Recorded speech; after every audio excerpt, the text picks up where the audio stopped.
না, আমি কালকে একটা মাল্টিমিডিয়া রিপোর্টার্স অ্যাসোসিয়েশনে ওইখানে যে আমি আমার অপিনিয়নটা দিয়েছি। তেমন এটা গভর্নমেন্টের কোনো এটা ডিসিশন না।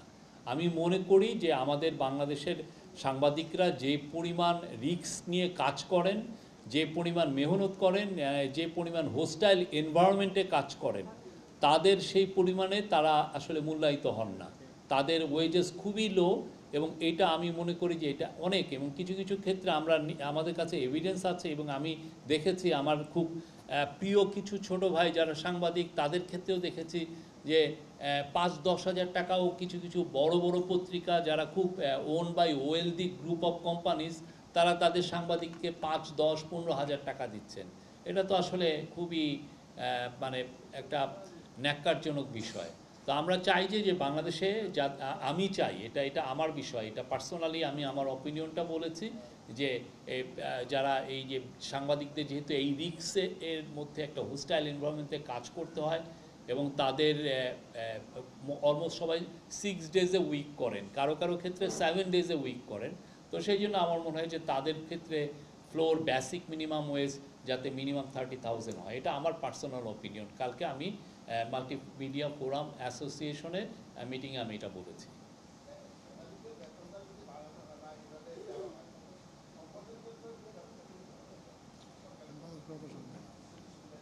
সরি, না সেটা আমার মনে হয় যে এটা একটা বেসিক মিনিমাম ওয়েজ।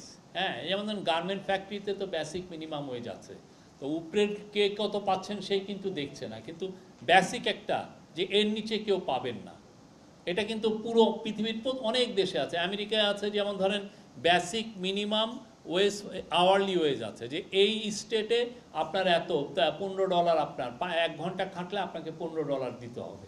ঠিক তেমনি আমাদের ক্ষেত্রে আমার মনে হয় যে উপরে কে কত পাচ্ছেন, কোন এডিটর 20 লাখ টাকা পাচ্ছেন, 10 লাখ টাকা, সেটা আমরা দেখছি না, বাট একটা ফ্লোর ওয়েজ যাতে থাকে যে না একটা সাংবাদিক এর নিচে পাবেন না, কেননা উনি তো অনেক হোস্টাইল এনভায়রনমেন্টে কাজ করেন। আপনি দেখেন আমাদের এই জুলাই বিপ্লবে, জুলাই গণ অভ্যুত্থানে 5 জন সাংবাদিক মারা গেছেন। সেই 1971-এর পরে এই এত বেশি সাংবাদিক আমরা হারালাম, তারা শহীদ হলেন।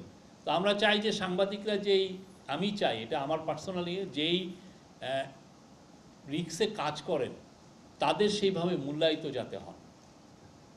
আসসালামু আলাইকুম, আমি রাজু আহমেদ, বার্তা 24-এ কাজ করি। আপনি বেসিক বেতনের কথা বলছেন, তবে সবচেয়ে দুঃখের বিষয় হচ্ছে যে সাংবাদিক যে পেশাটা, এই পেশাটাতে প্রবেশে কোনো সনদের ব্যবস্থা নেই বাংলাদেশে, যে যার ইচ্ছা মতো সাংবাদিকতা আসছে। এদিক থেকে আসলে আপনার অপিনিয়নটা কোথায়? আমি নিজে স্ট্যাটিস্টিক্স পড়ে এই সংবাদপত্রে এসেছি। আমার মনে হয় যে এটা সাংবাদিক পেশাটা, এটা আমার এগেন পার্সোনাল অপিনিয়ন, সেটা ইটস লাইক এ কার্পেন্ট্রি।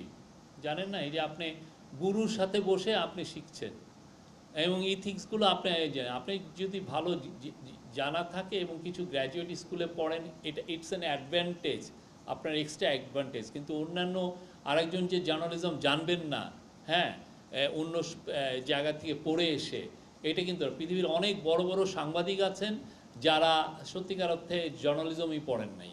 হ্যাঁ, এটা আসলে আমরা করছি না। আমাদের দেখতে হবে যে যেই লেখাটা হচ্ছে সেটা ইথিক্যালি ঠিক কিনা, এটা কে লিখছে, কেন লিখছে, তার এডুকেশন কোয়ালিফিকেশন কি, এটা আসলে ধর্তব্যর বিষয় না। আসলে আমার প্রশ্ন থ্যাংক ইউ, পড়াশোনা ছিল না, আমার প্রশ্ন। থ্যাংক ইউ, প্লিজ এটা আমার সাথে পরে এটা আলাপ করতে পারবেন। Thank you.